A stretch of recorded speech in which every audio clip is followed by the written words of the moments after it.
하나 더 말씀드릴게요. 이건 어떤 이야기냐면은 경기도 일산 고양시에 살던 한 친구가 있는데 걔는 그때 중학생이었어요. 중1이었고 근데 이제 대화하다가 저한테 새벽에 연락이 왔어요. 항상 애들이 저한테 연락 올 때 뭐 낮에도 연락 오지만 밤에 연락 올 때가 많아요. 특히 새벽에. 어떤 식으로? 주무세요? 뭐라고요? 주무시냐고 물어봐요. 근데 이 주무세요라는 질문이 정말 단순히 주무세요라는 질문일까요? 그냥 자는 게 궁금해서 물어보는 걸까요? 아니겠죠? 그 이상이겠죠. 할 말이 있다는 겁니다. 고민이 있다는 거. 저한테 이런 말 하는 거예요. 그 중1 친구가. 사실 제가요, 아빠한테 맞아요. 그러니까 가정폭력을 당하는 아이였어요. 참 마음이 아팠어요. 근데 몰랐어요.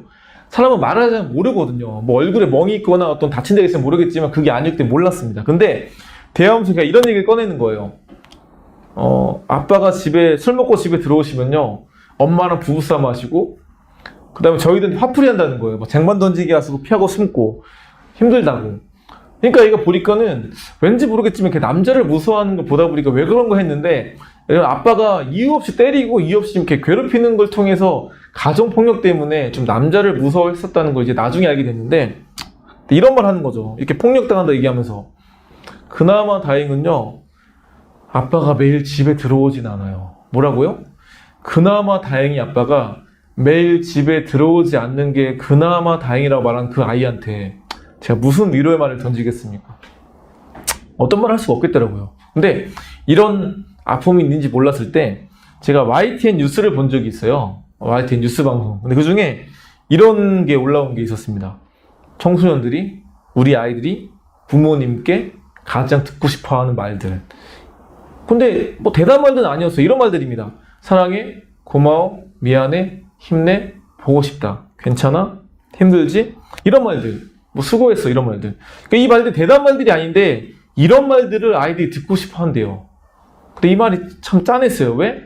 대단한 말들이 아닌데 이런 말이 듣고 싶다는 말은 무슨 말이죠?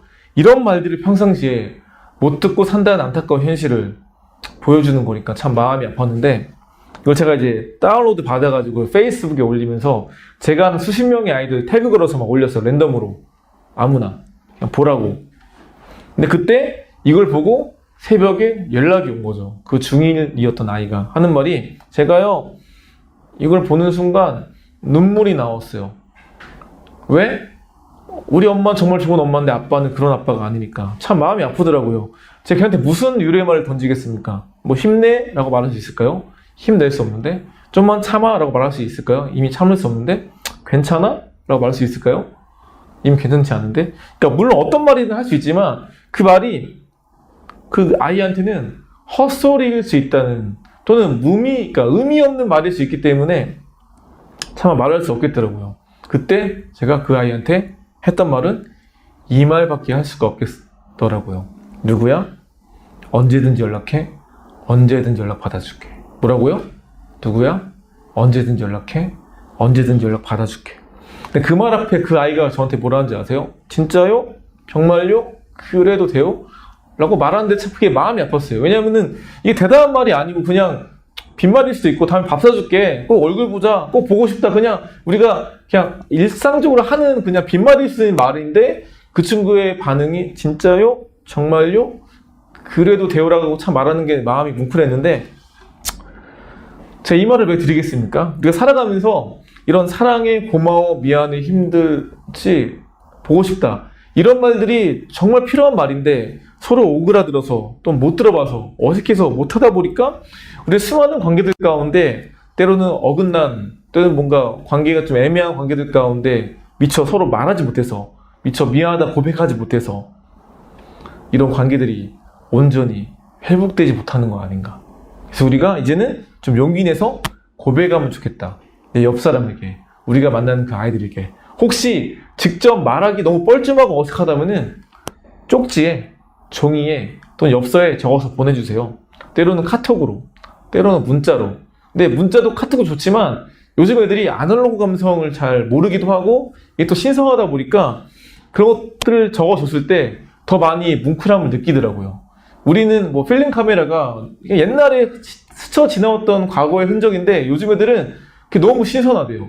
그래서 요즘 디지털 카메라보다 오히려 그런 필름 카메라나 폴라로이드 좋아하는 게 그게 느낌이 신선하다고, 색다르다고 좋아하는 것처럼 그런 것들과 함께 적어서 줬을 때 그게 정말 아이들에게 크게 마음을 전할 수 있는 좋은 어떤 계기가 될 수 있다는 걸 말씀드리고 싶고요.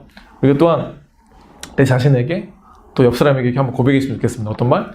잘 커줘서 고마워. 뭐라고요? 잘 커줘서 고마워. 우리가 지금까지 살아오면서 많은 일이 있었겠지만 잘 커왔다고. 내가 때론 부족해도 때론 여적해도 이런 나를 바라보시면서 하나님은 너 잘 커왔다. 너 충분히 잘하고 있어. 말씀하신다는 걸 기억하면서 포기하지 않고 오늘도 여전히 잘 커가고 있다는 것을 기억하면서 살아갈 수 있는 귀한 모든 분들 되길 소망합니다.